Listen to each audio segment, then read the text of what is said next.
और देहरादून से ही जुड़ी हुई एक और बड़ी खबर सामने आ रही है, जहां आपको बता दें कि मिलावटखोरी को लेकर अब विभाग सख्त हो चुका है। दुकानदारों पर कई सारे मुकदमे भी दर्ज किए जा रहे हैं। विभाग ने एक टोल फ्री नंबर जारी किया, जहां आपको बता दें कि खाद्य सैंपल लिए गए, उसकी भी अब जल्द ही रिपोर्ट आएगी और उसके बाद आगे की कार्रवाई भी की जाएगी। सैंपल रिपोर्ट आने के बाद मिलावट की पुष्टि होने पर एक्शन लिया जाएगा। तो मिलावटखोरी के खिलाफ अब विभाग सख्त हो चुका है, जहां सख्ती के साथ कार्रवाई भी की जा रही है। अभी तक दर्जन भर दुकानों पर जहां मुकदमे दर्ज किए जा चुके हैं, तो वहीं विभाग ने टोल फ्री नंबर भी एक जारी किया है और शिकायत उस टोल फ्री नंबर पर दर्ज करा सकते हैं, जिसके बाद खाद्य सैंपल लिए जा रहे हैं और उसकी जांच की जा रही है। और खाद्य सैंपल में अगर मिलावट की पुष्टि होती है तो उसके बाद दुकानदारों के खिलाफ सख्त एक्शन भी लिए जाएंगे। ज्यादा जानकारी लेंगे, सहयोगी सोनू हमारे साथ लगातार बने हुए हैं। सोनू, मिलावटखोरी के खिलाफ विभाग सख्त हो गया है, कार्रवाई लगातार की जा रही है। देखिए, लगातार अलग अलग स्तर पर अलग अलग विभागों के अधिकारी जिनको जिम्मेदारी सौंपी गई है, चारधाम यात्रा के संचालन में जिनको ड्यूटी पर तैनात किया गया है, वो लगातार अपने अपने विभाग के जो उनके कार्य क्षेत्र हैं उसके तहत लगातार कार्य कर रहे हैं।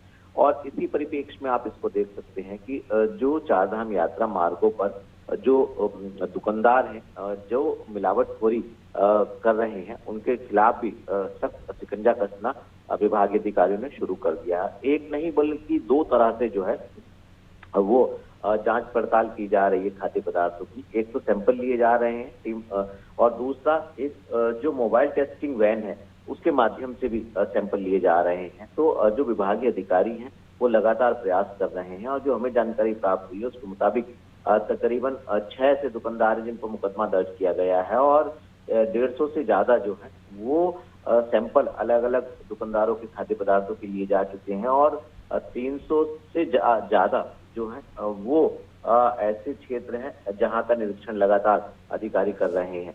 तो हम ये कह सकते हैं कि जो स्वास्थ्य है उसका ख्याल रखने के लगातार प्रयास जो है वो शासन स्तर पर, सरकार के स्तर पर किए जा रहे हैं।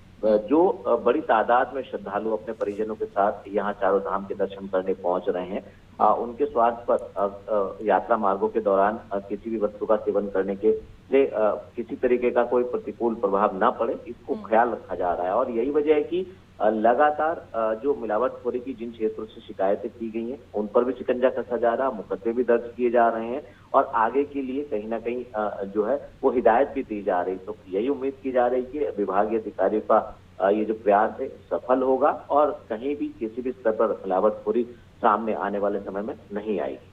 बिल्कुल, लेकिन ये भी जानकारी दीजिएगा कि अभी तक लगभग कितनी दुकानों पर कार्रवाई की गई है, क्या कार्रवाई की जा रही है, और मिलावटखोरी की अगर पुष्टि होती है मान लीजिए किसी दुकानदार के खिलाफ, तो क्या सिर्फ मात्र खाना पूर्ति कर छोड़ दिया जाएगा या फिर कोई सख्त एक्शन लिया जा रहा है, और लगभग कितनी दुकानें अभी ऐसी हैं जिन पर कार्रवाई की गई?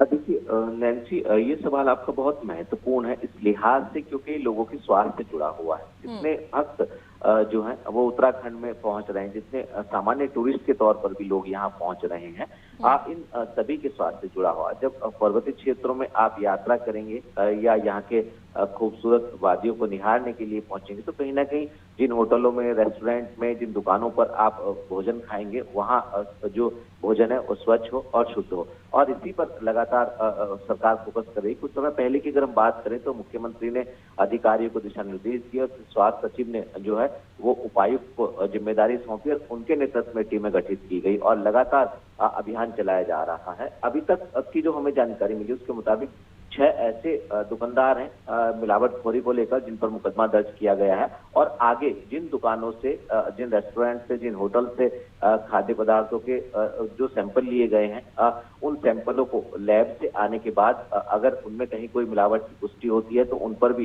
एक्शन लिया जाएगा। ऐसे 150 से ज्यादा हैं और लगातार अलग अलग क्षेत्रों में ये प्रयास किए जा रहे हैं यात्रा मार्गों पर, ताकि किसी के भी स्वास्थ्य के साथ कोई भी कारोबारी किसी भी तरीके का कोई खिलवाड़ ना कर सके और मिलावटखोरी का जो ये बढ़ता हुआ कारोबार नजर आ रहा है इस पर पूरी तरह से विराम लग सके। तो ये कोशिश की जा रही है और उम्मीद भी यही की जा रही है कि आने वाले समय में जो भी दुकानदार इस तरीके की प्लानिंग कर रहे हैं या सोच रहे हैं, अब वो कम से कम ऐसा नहीं कर पाएंगे। बिल्कुल, चूंकि न सिर्फ उत्तराखंड वासियों के स्वास्थ्य का ये सवाल है, बल्कि तमाम दुनिया भर से लोग उत्तराखंड पहुंचते हैं। मशहूर उत्तराखंड अपने आप में एक प्रसिद्ध पर्यटन स्थल भी है, धार्मिक नगरी भी है। ऐसे में दुनिया भर के जो लोग उत्तराखंड पहुंच रहे हैं, पर्यटकों के भी स्वास्थ्य का कहीं ना कहीं सवाल है। अब ऐसे में देखने वाली बात होगी क्या कार्रवाई की जाती है और कितने सख्त एक्शन लिए जाएंगे। बहुत शुक्रिया आपका, बने रहिएगा और भी अपडेट्स लेंगे।